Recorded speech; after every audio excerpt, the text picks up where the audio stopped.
Hari ini saya akan membagikan satu pesan firman Tuhan. Judulnya adalah salib, cawan, dan kemuliaan. Ya, 3 hal yang menarik sekali, tapi saling berhubungan satu dengan yang lain. Salib, cawan, dan kemuliaan. Sadarkah saudara, untuk kita bisa mengalami kemuliaan seringkali harus melalui jalan salib. Dan harus siap untuk minum cawan penderitaan. Kita baca terlebih dahulu. Matius 20 ayat 20 sampai 21. Maka datanglah ibu anak-anak Zebedius. Menurut tradisi gereja namanya Salome. Salome ini datang serta anak-anaknya itu kepada Yesus. Lalu sujud di hadapannya untuk meminta sesuatu kepadanya. Kata Yesus, apa yang kau kehendaki? Jawabnya, berilah perintah supaya kedua anakku ini boleh duduk kelak di dalam kerajaanmu. Yang seorang di sebelah kananmu dan yang seorang lagi di sebelah kirimu. Sampai di situ. Nah, Anda harus tahu, Salome ini adalah seorang perempuan yang tekun. Dia orang yang setia. Dan dia orang yang sangat luar biasa sekali. Bahkan di momen ketika Tuhan Yesus hendak disalibkan pun, dan murid-muridnya meninggalkan dia, Salome ini terus naik sampai ke Bukit Golgota.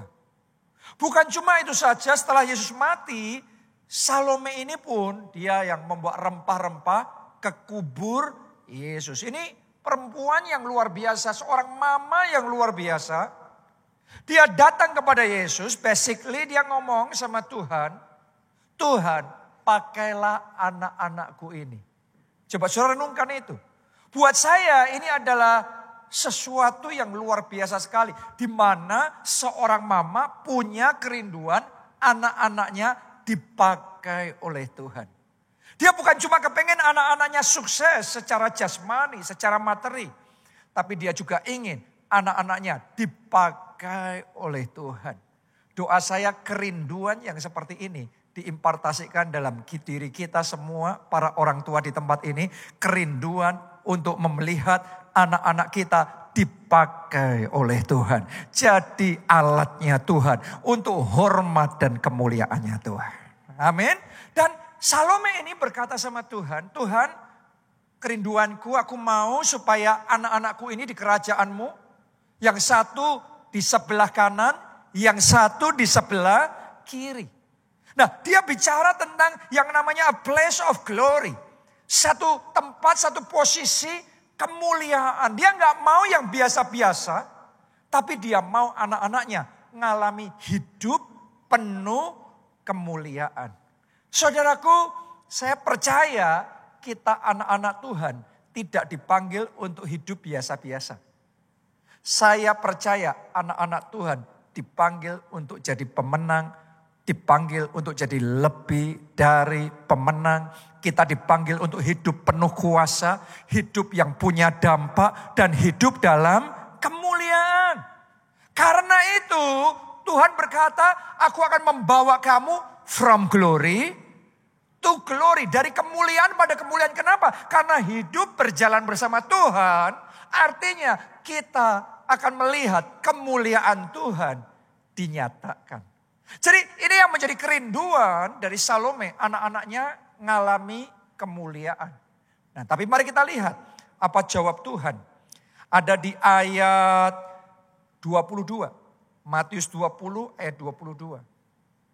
Tetapi Yesus menjawab katanya, kamu tidak tahu apa yang kamu minta. Dapatkah kamu meminum cawan yang harus kuminum? Kata mereka kepadanya, kami dapat. Sampai di situ pembacaan kita. Saudaraku, Yesus ngomong sama Salome, yang kamu minta itu baik, tapi kamu gak sepenuhnya ngerti nih apa yang kamu minta. Setiap dari kita juga punya permintaan ya. Mungkin ada mau promosi, mungkin ada mau ngalami progres, kemajuan. Mungkin Anda mengalami terobosan di dalam pekerjaan, keuangan. Tapi belum tentu sepenuhnya kita itu paham yang kita minta. Kenapa? Karena Yesus katakan sama Salome, yang kamu minta adalah kemuliaan. Tapi kamu paham nggak? Sebelum kemuliaan datang, kamu harus minum cawan itu. Nah ini bicara tentang cawan penderitaan yang Yesus harus lalui. Ini bicara tentang salib yang Yesus harus pikul. Saya mau katakan sama saudara, untuk setiap level kemuliaan selalu ada harga yang harus dibayar. Pertanyaannya, apakah saudara siap bayar harganya? Apakah saudara siap untuk meminum cawan itu? Apakah saudara siap untuk pikul salib? Tapi artinya juga buat kita sebaliknya. Mungkin ada di antara saudara saat ini yang dalam hidupmu sedang mengalami proses yang gak mudah. Anda sedang menghadapi salib tertentu yang rasanya berat sekali dalam hidup saudara. Mungkin kau sebagian ada yang harus meminum cawan penderitaan, cawan kesakitan, cawan tantangan dan masalah yang gak gampang dalam hidup saudara. Dan mungkin selama ini kau merasa kayak berat dan susah. Tapi hari ini saya mau ngomong sama saudara, teguhkan hati saudara. Kuatkan hati saudara. Karena tidak selamanya hidupmu isinya cawan dan salib. Akan tiba waktunya di balik salib ada kemuliaan. Di balik dari cawan itu ada mahkota, ada kemegahan yang Tuhan mau nyatakan. Amin. Jadi terus percaya, terus berharap dan semangat. Amin. Nah kita akan melihat ya kehidupan seorang pria di Alkitab. Namanya adalah Yabes. Mari kita baca 1 Tawarik 4 ayat 9 sampai ayat 10. Ditulis begini. Yabes lebih dimuliakan daripada saudara-saudaranya. Anda perhatikan gak cara kalimat ini ditulis? Berarti ada yang namanya posisi yang lebih, posisi yang sama, dan posisi yang kurang. Saya berdoa oleh kuasa firman Tuhan hari ini Anda lebih dimuliakan. Anda lebih dipromosikan. Anda lebih diangkat oleh Tuhan. Haleluya. Seperti Yabes, dia lebih dimuliakan. Ya, tapi Anda harus tahu, dia sampai di level kemuliaan itu gak pada awalnya begitu. Mari kita lihat seperti apa awalnya. Nama Yabes itu diberi ibunya kepadanya sebab katanya, aku telah melahirkan dia dengan kesakitan. Jadi di satu ayat ini saja kita bisa melihat endingnya glory, tapi beginningnya kesakitan. Mungkin di antara saudara ada yang saat ini ngalami seperti Yabes. Yabes ini dilabeli oleh orang tuanya sendiri kesakitan. Waktu ibunya melahirkan dia dengan apa yang dia alami, dia ngerasa ini kayaknya anak ini hopeless. Anak ini gak ada harapan.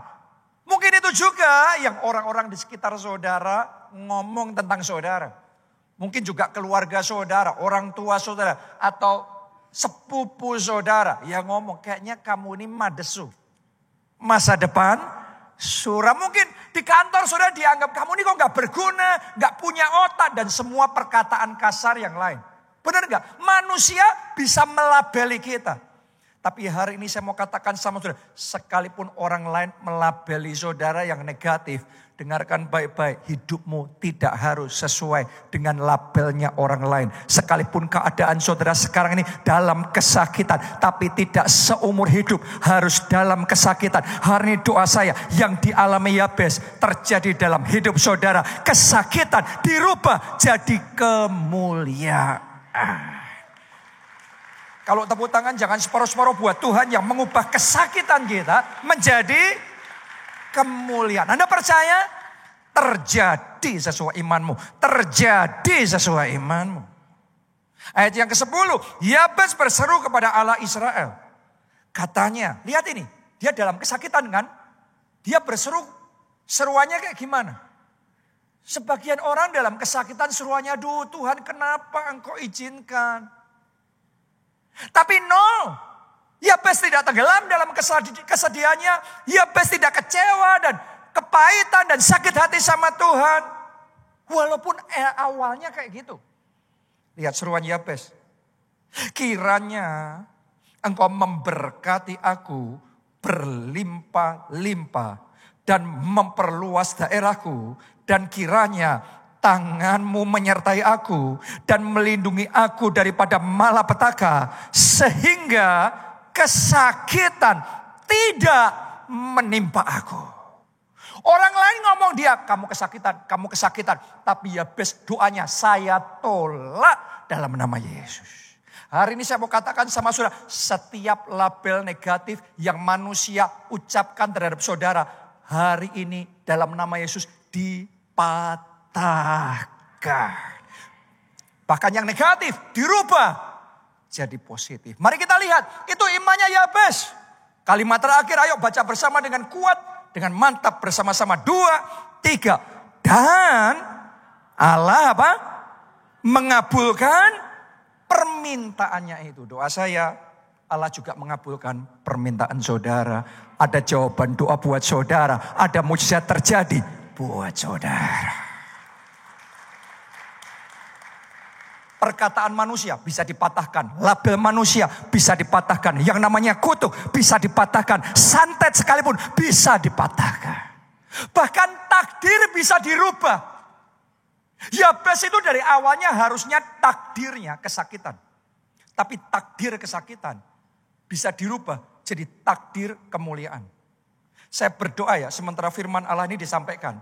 Kalau ada orang-orang di sini yang takdirnya jelek, takdirnya gelap, takdirnya negatif. Kuasa firman Allah akan bekerja dalam hidup saudara. Kuasa Roh Kudus akan menjamah hidup saudara. Mujizat pembalikan terjadi dan kesakitan dirubah jadi kemuliaan. Kegagalan dirubah menjadi keberhasilan. Kemunduran dirubah menjadi kemajuan dan kemenangan. Katakan amin, amin. Dan tepuk tangannya yang meriah buat Tuhan. Jangan putus asa ya. Walaupun harus pikul salib sekarang. Gak gampang minum cawan penderitaan. Tapi endingnya kemuliaan. Tangkap rema ini hari ini. Kalau Anda pelajari dalam Alkitab, tokoh mana dalam Alkitab yang isinya cuma mengalami kemuliaan? Semua kemuliaan mesti melalui jalan salib terlebih dahulu. Yesus pun mengalami kemuliaan, Yesus loh. Tapi tetap harus pikul salib. Tetap harus minum cawan penderitaan itu. Yesus saja harus melalui. Siapa kita yang gak ngalami? Yusuf juga sama. Janji Tuhan dalam hidupnya besar. Janji Tuhan dalam hidupnya jadi penguasa besar. Tapi ternyata menuju janji Tuhan yang kemuliaan itu, jalannya bukan karpet merah yang empuk. Tapi jalan menuju kemuliaan adalah dilempar ke sumur, dijual jadi budak, difitnah orang, dijebloskan dalam penjara. Jalannya terjal. Pikul salibnya banyak, minum cawan penderitaannya, mana tahan. Tapi Yusuf tidak menyerah. Dalam setiap penderitaannya, dia tetap berdoa sama Tuhan. Di dalam kesakitan dan pergumulannya, dia tetap bergantung penuh sama Tuhan. Dan sampai di satu momen, boom, tiba-tiba saja semuanya berubah. Kesakitan jadi kemuliaan. Jadi saya nubuatkan saya lagi, kalau ada di tempat ini yang keuangannya lagi sakit, yang pernikahannya lagi sakit, keluarganya lagi sakit, pelayanannya lagi sakit. Dalam nama Yesus, kesakitan dirubah jadi kemuliaan. Amin. Amin. No pain, no gain. Gak ada kesakitan, gak ada kemajuan. No cross, no crown. Gak ada salib, gak ada mahkota. Semua orang punya prosesnya masing-masing. Pertama kali saya dipanggil untuk menjadi hamba Tuhan dan mengikuti panggilan Tuhan. Orang berpikir kadang-kadang kalau mengikuti panggilan Tuhan jalan selalu lancar, semuanya akan indah. Tapi no, banyak salib yang harus dipikul. Banyak cawan penderitaan yang harus dilalui. Banyak masalahnya, banyak fitnahnya, banyak pengkhianatannya, banyak kemundurannya, banyak hal yang terjadi. Sama seingat saudaraku, ada momennya Uang untuk bayar listrik aja nggak ada. Uang untuk makan saja nggak ada. Sampai hari ini kalau saya cerita ini sama orang yang baru pertama kali mendengar, nggak percaya saya pernah ngalami yang kayak gitu. Tapi itu terjadi. Ada momen saya dituding-tuding dan dimaki-maki di depan banyak orang. Ada momennya juga saya pernah diusir sama satpam hotel. Padahal bukan karena saya salah, hotelnya yang salah. Ibadah kita di hotel, jam 5 mau mulai ibadah, jam setengah 5 hotelnya belum siap. Kenapa? Karena alatnya disimpan di gudang hotel, kuncinya dibawa pergi sama pegawai hotelnya. Biasanya jam 4, jam 3 sudah ready, ini jam setengah 5 belum siap. Kita berusaha gimana caranya, kita datang, kita tanya ke hotel dengan sopan. Malah reaksinya dipanggilin satpam untuk disuruh minggir. Jadi ada hal-hal yang many things happen. Banyak hal terjadi. Ada yang ngalami dikhianati. Ada yang namanya ditusuk dari belakang. Banyak cawan yang harus diminum. Banyak pikul salib yang harus dilalui. Tapi saya mau ngomong sama saudara, kalau kita tidak menyerah, kalau kita tidak putus asa, janji Tuhan itu ya dan amin. Tuhan tidak akan mengingkari janjinya. Setiap janjinya pasti tergenapi. Di momen yang tepat, tanpa diharapkan sebelumnya, tiba-tiba Tuhan bekerja dan boom, begitu saja pembalikan terjadi. Terjadinya just like that. Saya deklarasikan mujizat just like that.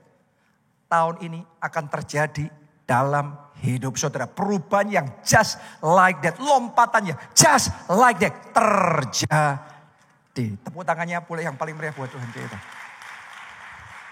Saya ngalami saudaraku. Ada momen-momen. Berjuangnya berat. Tantangannya banyak. Tapi begitu Tuhan bekerja. Sekali gebrak langsung semuanya terbuka. Yang tadinya susah sekali. Langsung jadi semua sendiri. Dalam hidup ini kadang-kadang kayak gitu tuh. Kita nggak ngerti. Yang kita bisa lakukan hanyalah yang terbaik. Kita lakukan yang terbaik. Dan terus percaya sama Tuhan. Terus pegang janji Tuhan. Mungkin Anda tanya, apa Pak kalau gitu pegangannya? Ya Anda tanya sama Yusuf. Yusuf melakukan yang terbaik. Apa pegangannya? Dia sudah melakukan yang terbaik. Tapi tetap dijebloskan ke penjara. Saudaraku, we never know. Kita nggak pernah tahu. Yang kita tahu cuma satu. Kita punya Tuhan yang baik. Dia Allah yang baik. Bapak yang baik. Dan dia sayang kepada kita anak-anaknya. Dan kalau kita percaya. Kita akan melihat kemuliaan. Amin. Karena itu jangan kecil hati. Kalau saat ini Anda lagi pikul salib. Dan minum cawan penderitaan itu. Tapi pertanyaannya gini, saat Anda harus melalui semuanya itu, bagaimana cara menghadapi cawan itu? Bagaimana caranya melalui salib itu, supaya endingnya kita berkemenangan? Ini yang penting. Ya, doa saya endingnya Anda berkemenangan. Endingnya akan ada kesaksian yang hebat muncul dan Anda ceritakan untuk mempermuliakan nama Tuhan. Gimana caranya? Kita akan belajar dari Tuhan Yesus sendiri. Dia model nomor 1 kita. Markus 14 ayat 32 sampai 36. Ini adalah momen sebelum Tuhan Yesus disalibkan. Lalu sampailah Yesus dan murid-muridnya ke suatu tempat yang bernama Getsemani. Kata Yesus kepada murid-muridnya, duduklah di sini sementara aku berdoa. Dan ia membawa Petrus, Yakobus, dan Yohanes sertanya. Ia sangat takut dan gentar. Kalau ada di antara saudara yang saat ini lagi takut dan gentar, itu manusiawi. Yesus pun, penuh Roh Kudus pun, ada manusianya juga bisa ngerasa takut dan gentar. Jadi kalau Anda ngerasa takut dan gentar bukan berarti gak punya iman ya. Yesus bukan berarti gak punya iman. Tapi itu adalah perasaan. Perasaan ya itulah manusia.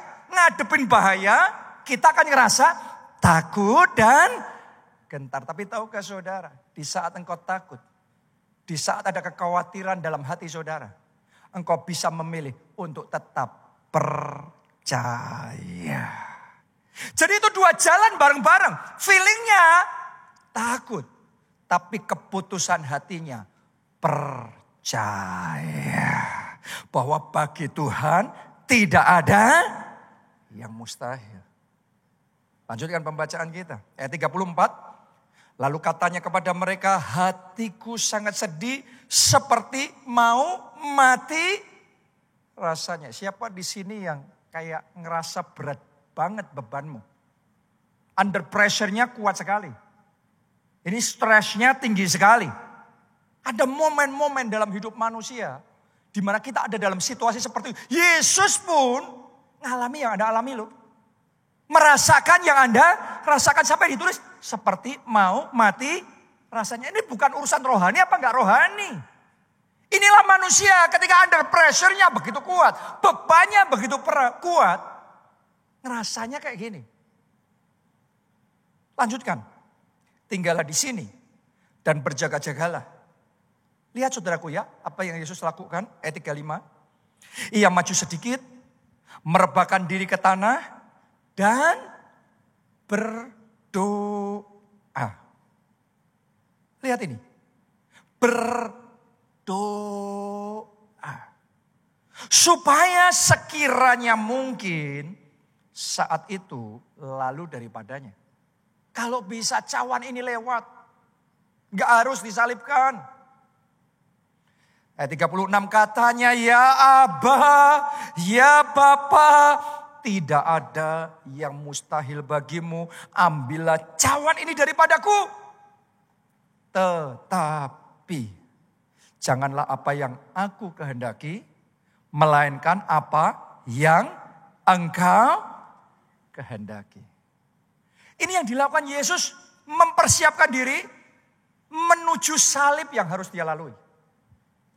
Coba Anda ingat-ingat tadi. Apa yang Yesus lakukan? Yang pertama, berdoa. Untuk menghadapi salib, Yesus berdoa. Anda harus tahu loh, bahwa Yesus itu ngerti besok dia akan disalibkan. Besok itu akan jadi hari yang padat, hari yang berat. Dia akan disiksa, dianiaya. Anda masih ingat enggak film The Passion of the Christ? Bagaimana tubuhnya dicambuki sampai hancur seperti itu. It's a big day. Itu hari horor yang sangat menakutkan. Yang harus dilalui oleh Yesus. Itu hari yang bakal sangat melelahkan dan menghabiskan segalanya. Tapi di malam sebelumnya, dalam kondisi yang seperti itu, Yesus memilih berdoa. Yesus gak memilih tidur. Yesus gak memilih istirahat. Kita aja kalau besok ngerti banyak acara padat semuanya. Pasti kita berpikir ayo tidur lebih awal. Supaya besok bangun pagi fresh. Energinya cukup menghadapi semuanya. Yesus tahu dia harus menghadapi sesuatu yang berat. Tapi yang Yesus lakukan, dia memilih berdoa. Saat engkau menghadapi masalah dalam hidupmu. Saat kau menghadapi badai yang berat itu. Apa yang kau lakukan? Banyak orang hanya takut, tercekam dengan kekhawatiran. Hari ini saya mau tantang saudara, berdoa. Kenapa Yesus berdoa? Dia tahu dia di momen itu bukan butuh pengetahuan. Di momen itu butuhnya kekuatan.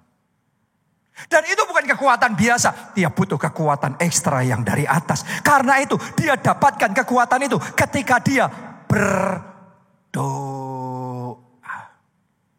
Mari kita lihat ya. Apa yang terjadi ketika Yesus berdoa. Lukas 22 ayat 43. Maka seorang malaikat dari langit menampakkan diri kepadanya. Lihat ini. Ketika Yesus berdoa, malaikat menampakkan diri kepadanya. Untuk apa? Memberi kekuatan kepadanya. Jadi ketika Yesus berdoa, Dia ngalami yang namanya lawatan malaikat. Angelic visitation. Saya berdoa ada orang-orang di tempat ini ada mengalami lawatan malaikat terjadi. Dan tahukah saudara kalau orang ngalami yang seperti itu, yang dia dapatkan apa tadi? Malaikat itu datang memberikan kekuatan. Kekuatan itu bisa dikasih loh. Kekuatan itu bisa diimpartasikan loh. Anda yang lagi ngerasa kayak gak kuat. Anda ngerasa kayak berat dan putus asa, sudah rasanya nyerah aja deh. Gak kuat lagi, lepasin aja semuanya. Hari ini doa saya, ada kekuatan Tuhan berikan sama saudara. Ada stamina yang baru yang Tuhan tambahkan dalam hidup saudara. Sehingga Anda tidak berhenti di tengah jalan. Anda tidak menyerah. Anda bisa bertahan. Bahkan sampai akhir. Bahkan menang.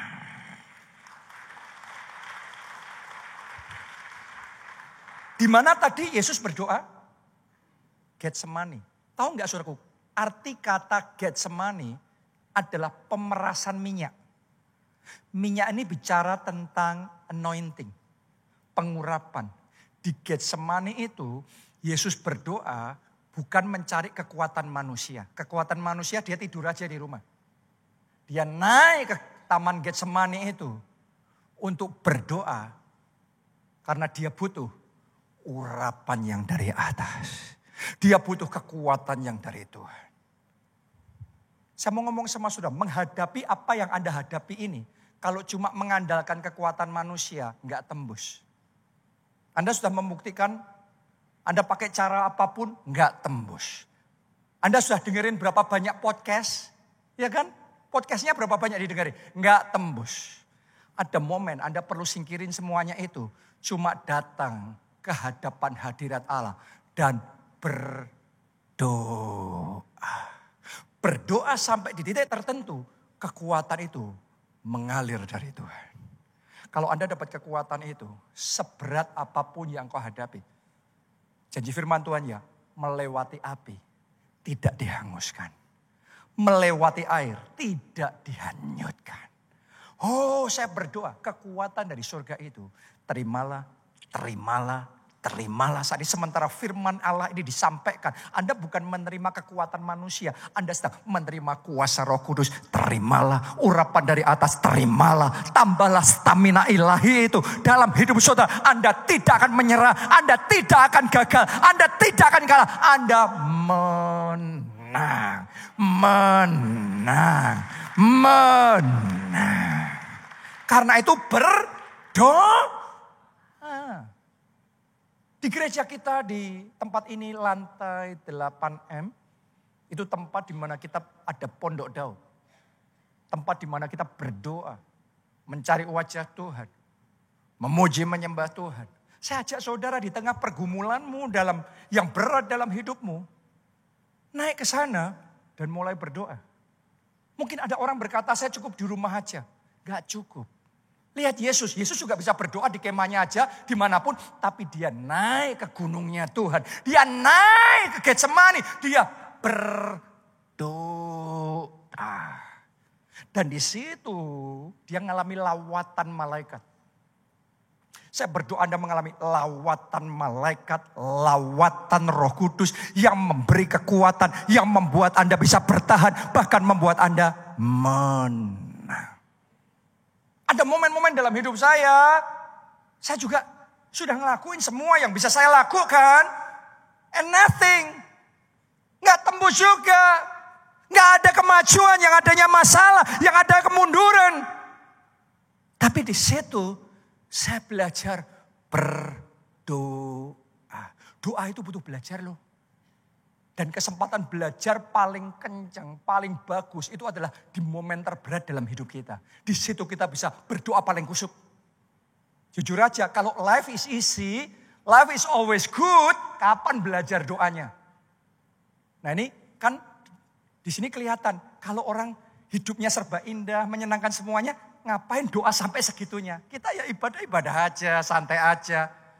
Tapi wait, tunggu ketika badai besar melanda dalam hidup saudara. Anda akan berdoa dengan cara yang berbeda. Ada momennya kita berdoa harus mengerang. Berdoa sampai berseru-seru segitunya. Di momen itu dalam hidup saya berdoa siang malam mencari wajah Tuhan. Isinya siang malam cuma doa, firman, doa, firman. Saya bisa berakar dalam firman sampai sebegitunya karena diizinkan ada momen-momen harus pikul salib dan minum cawan penderitaan. Hari ini apapun yang terjadi dalam hidup saudara, saya ajak saudara, ayo berdoa. Ayo berdoa. Ayo berdoa, bangun kehidupan rohani saudara. Bangun hubungan pribadi saudara. Ketika engkau berdoa, spiritual capacity, kapasitas rohanimu akan diperbesar. Kenapa? Ada kekuatan baru yang akan mengalir dalam hidup saudara. Berdoa. Itu yang Yesus lakukan. Yang pertama. Yang kedua, untuk menghadapi salibnya, dia enggak sendiri. Dia ngajak murid-muridnya untuk berdoa. Betul apa tidak? Bahkan dia ngajak 3 yang paling dekat. Petrus, Yohanes, Yakobus. Untuk naik lebih lagi. Nemenin dia untuk berdoa. Walaupun setelah itu Yesus doa sendiri. Tapi paling tidak ada orang-orang yang mendukung di dalam doa. Dan saya mau ngomong sama saudara, sama-sama menghadapi badai besar dalam hidup kita ya. Kita ngerasa ngalami itu semua sendiri, ngadepin sendiri, dibandingkan ada orang-orang yang mendukung kita, ada orang-orang yang mendoakan kita, ada orang-orang yang bersama dengan kita, kekuatannya berbeda. Musa punya Harun dan Hur yang mendukung dia untuk berdoa. Yesus punya Petrus, Yohanes, Yakobus yang terus mendukung dia. Walaupun ketiduran juga kalau mereka ini. Tapi paling tidak mereka ada di situ. Saudaraku, bahkan ketika semua murid-murid Yesus meninggalkan Yesus. Waktu Yesus ditangkap dan mau disalibkan. Tapi Anda baca nggak dalam Alkitab? Masih ada Maria ibu Yesus dan beberapa perempuan yang tetap menemani Yesus sampai di penyaliban, sampai akhir. Dan saya percaya itu memberikan kekuatan, memberikan semangat yang luar biasa. Saya pun ngalami ada momen-momen terberat dalam hidup saya ketika saya rasanya ya semua orang melawan saya, rasanya masalah begitu berat. Saya bersyukur karena Tuhan memberikan seorang pendamping, seorang istri yang tetap ada bersama dengan saya. Saat orang lain melawan saya, tapi dia tetap percaya sama saya. Dia tetap ada di pihak saya. Dan itu memberikan kekuatan ekstra untuk tidak menyerah dan tetap maju. Saya berdoa suami istri di tempat ini, Tuhan berikan kekompakan dan kesatuan untuk saling mendukung satu dengan yang lain. Saya berdoa di dalam kelompok sel, Tuhan juga berikan kesulitan untuk saling mendukung dan saling mendoakan. Saya berdoa di tim ibadah jam 5 sore di PIK ini. Pak Chandra dan Bu Aling, timnya diberikan kesatuan, timnya diberikan kekompakan. Jadi tim yang saling mendukung, saling mendoakan, saling memperhatikan. Sehingga bersama-sama kita lebih kuat. Ayo tepuk tangan yuk yang meriah buat Tuhan kita. Loh, saudaraku, Anda sendirian saja di dalam Tuhan sama ada orang-orang yang bersama dengan saudara, hasilnya beda loh. Bisa sih Anda tiap minggu datang ibadah di tempat ini tanpa kenal siapa-siapa. Tapi saya tanya sama saudara, apakah Anda yakin sekian tahun ke depan sampai 5 tahun, 10 tahun Anda nggak pernah ngerasa lemah dalam iman saudara? Apakah setiap minggu Anda selalu excited pergi ke gereja?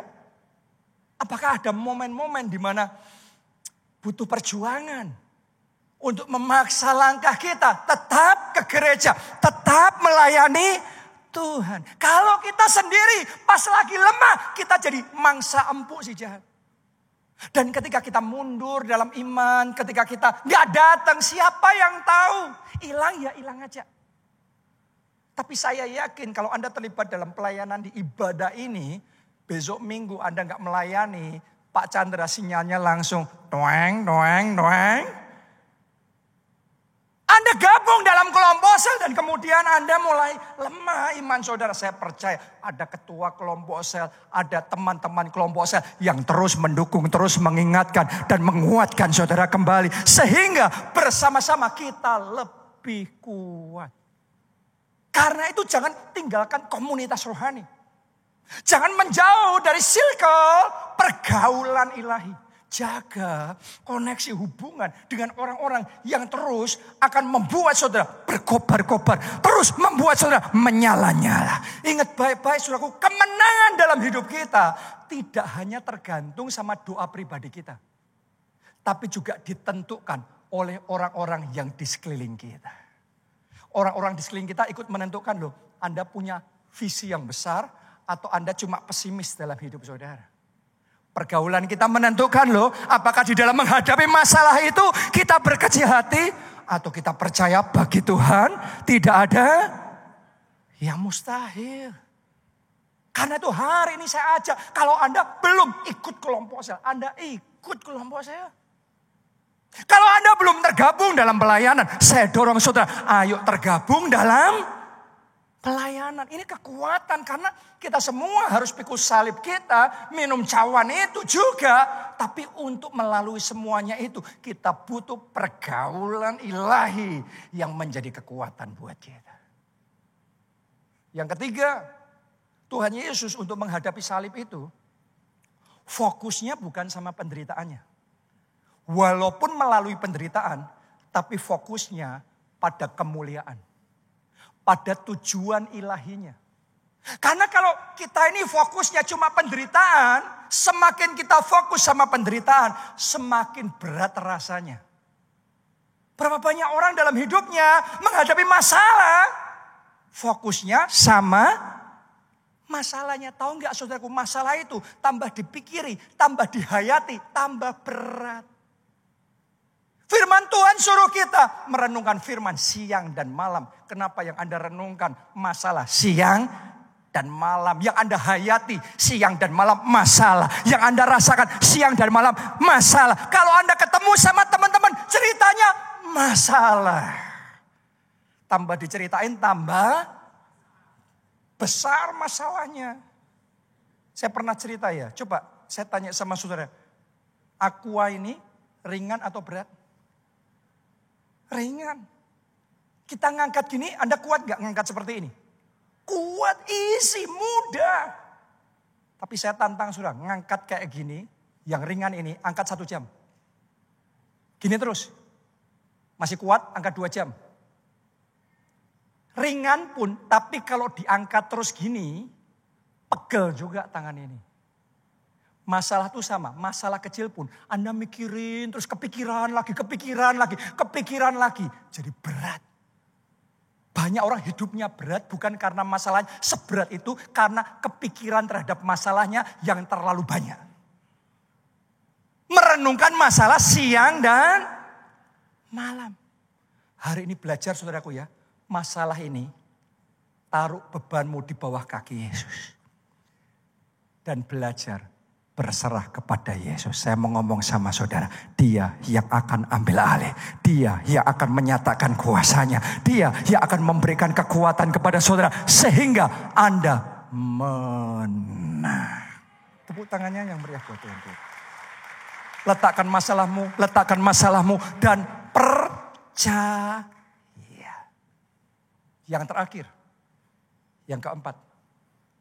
Yesus menghadapi salibnya dengan percaya dan berserah pada kedaulatan Allah. Boleh enggak Anda katakan percaya? Lebih kuat katakan percaya. Katakan berserah. Katakan kedaulatan Tuhan. Masih ingat tadi ayat yang kita baca di awal khotbah ini? Doa Yesus apa? Ya Aba, ya Bapa, tidak ada yang mustahil bagimu. Aku percaya gak ada yang mustahil buat Bapak. Lalukanlah cawan ini daripadaku. Sekalipun Yesus tahu bahwa dia harus melalui salib itu, minum cawan itu. Yesus tahu dia harus disalib. Tapi Yesus tetap doanya gini loh. Aku tahu tidak ada yang mustahil bagimu. That is faith. Itu iman. Doa saya dalam menghadapi masalahmu ini. Ada iman. Bahkan di saat tidak ada dasar berharap. Anda tetap berharap. Bahkan di saat tidak ada kemungkinan untuk sembuh. Anda tetap percaya. Itu iman. Tapi setelah itu. Yesus ngomong berikutnya. Namun. Bukan kehendakku. Kehendakmu yang jadi. Banyak orang Kristen gak ngerti ini. Ini yang namanya surrender. Ini yang namanya berserah. Dua-duanya ini kita harus punya. Masalahnya banyak orang Kristen cuma punya salah satu. Sebagian orang cuma punya berserahnya aja. Pasrah terus tanpa iman. Tapi ada orang yang pokok percaya bagi Tuhan tidak ada mustahil. Tapi gak belajar berserah. Sehingga ketika yang terjadi dalam hidupmu tidak seperti imanmu. Engkau kecewa sama Tuhan. Siapa kita kecewa sama Tuhan? Anda lihat Yesus. Yesus tuh percaya loh. Imannya kurang apa dia? Dia percaya tidak ada yang mustahil bagimu. Lalukanlah cawan ini daripadaku. Yesus ngomong sama Bapak, kalau bisa aku gak usah disalib. Aku gak usah menderita seperti ini. Tapi Yesus anak Allah pun. Doanya gak didengar loh. Tetap harus disalib. Ada hal-hal tertentu dalam hidup kita. Itu tergantung iman kita. Anda punya imannya, Anda akan mengalami terobosannya. Tapi ada hal-hal tertentu dalam hidup kita. Anda mau punya iman apapun yang Anda butuhkan. Berserah. Itu kedaulatannya Tuhan. Itu keputusan Bapa Surgawi. Bahkan Yesus anak Allah pun sudah punya imannya pun. Imannya kan aku percaya kalau Bapak tidak ada yang mustahil. Bapak mau, aku gak harus melalui semuanya ini. Tapi dia berserah, bukan kehendakku. Kehendakmu yang jadi. Dan akhirnya dia benar-benar disalib. Sampai mati di kayu salib. Seolah-olah kalah, seolah-olah dipermalukan.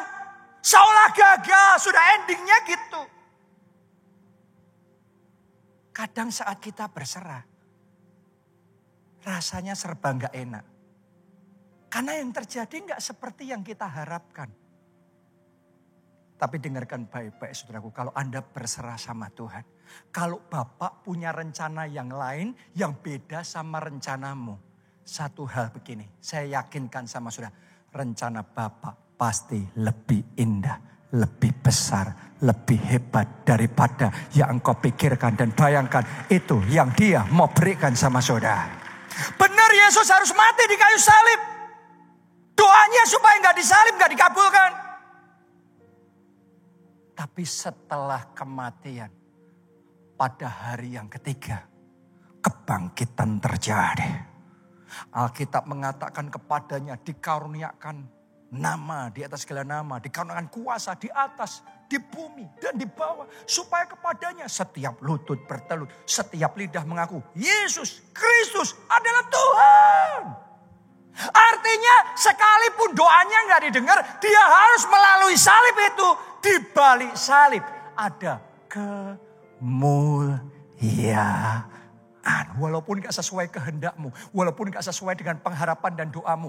Saudara berserah sama Bapa. Anda akan melihat kemuliaan.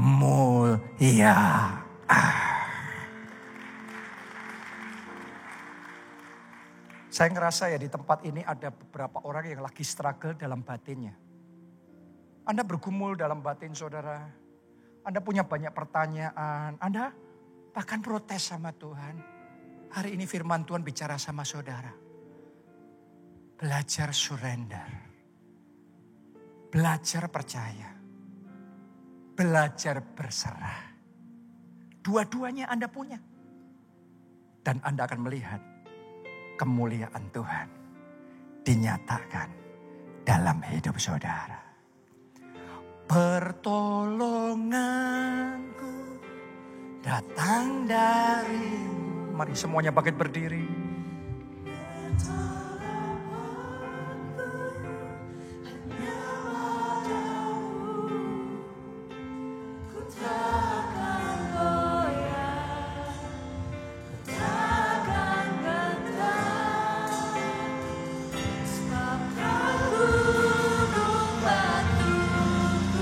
Mari angkat kedua tanganmu, katakan pertolongan datang darimu.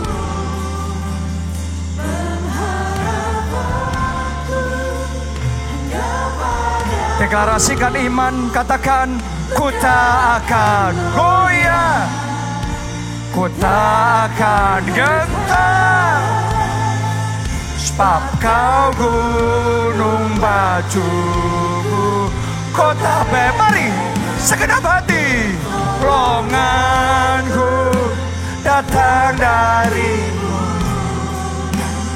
pengharapanku hanya padamu.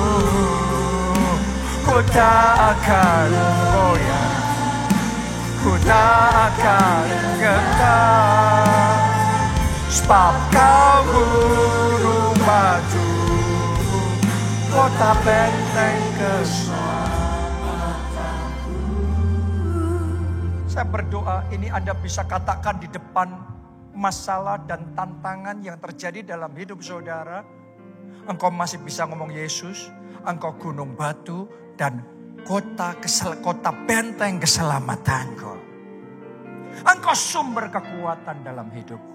Karena itu saya ajak saudara, buka hati. Undang Yesus jadi Tuhan dan Juru Selamatmu.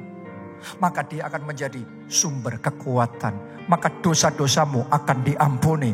Dan engkau akan menerima jaminan keselamatan dalam kerajaan surga. Anda yang mau itu, angkat dua tangan saudara. Ikuti doa ini. Tuhan Yesus, masuklah dalam hatiku. Jadilah Tuhan dan Juru Selamatku. Ampuni dosaku. Selamatkan aku ya Tuhan. Mulai sekarang hidupku milik Tuhan Yesus. Aku mau ikut Yesus. Aku mau melayani Yesus. Seumur hidupku pakai aku ya Tuhan untuk menjangkau keluargaku, menyelamatkan teman-temanku dan sebanyak mungkin orang. Terima kasih Tuhan. Terima kasih Tuhan. Yang berikutnya, siapa di tempat ini mau belajar berkata seperti Tuhan Yesus? Aku percaya, ya apa, ya Bapa, bagimu tidak ada yang mustahil. Kalau engkau mau melakukan mujizat, semudah membalik telapak tangan. Kegagalanku akan dirubah menjadi keberhasilan. Kesakitan akan dirubah menjadi kemuliaan. Aku percaya. Tapi di sisi yang lain, engkau juga katakan, bukan kehendakku, tapi kehendakmu yang jadi. I surrender Lord. Aku berserah Tuhan. Anda yang mau belajar ngomong itu, kita angkat dua tangan kita semuanya. Mari masing-masing pribadi kusuk berurusan dengan Tuhan. Deklarasikan iman saudara. Nyatakan penyerahan diri saudara pada kehendaknya, pada rencananya. Tidak semua hal kita bisa pahami hari ini. Kenapa diizinkan terjadi dan kenapa saya keluarga harus mengalami semuanya ini. Tetapi kita percaya hidup kita di tangan Tuhan. Masa depan kita di tangan Tuhan. Tuhan yang atur segala sesuatunya. Tuhan yang punya cara. Tuhan yang punya jalan. Tuhan yang punya rencana, dan rencananya lebih baik, rencananya lebih indah dalam hidup kita. Berdoa saudara, berdoa. Karena ketika kita berdoa, ada kekuatan. Ketika engkau berdoa, urapan mengalir. Ada kuasa ilahi, ada stamina ekstra, sehingga kita tidak berhenti di tengah jalan. Kita bisa bangkit lagi, maju lagi, bangkit lagi, maju lagi.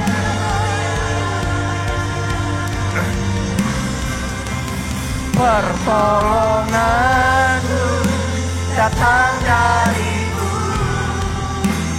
pengharapanku hanya padamu.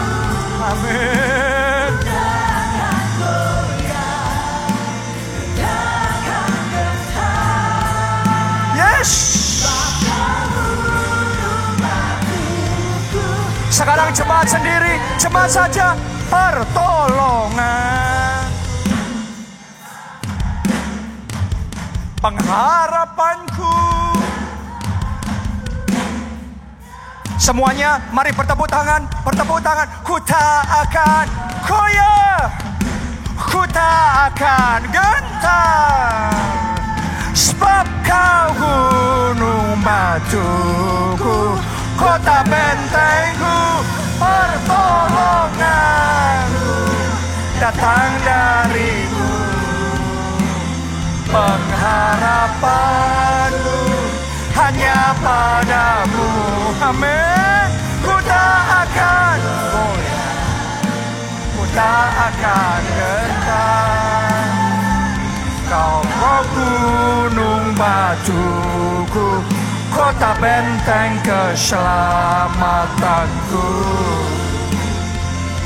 Sebab kau gunung batuku, kota benteng keselamatanku. Yang terakhir katakan, sebab kau gunung batuku, kota benteng keselamatanku. Haleluya. Terima kasih.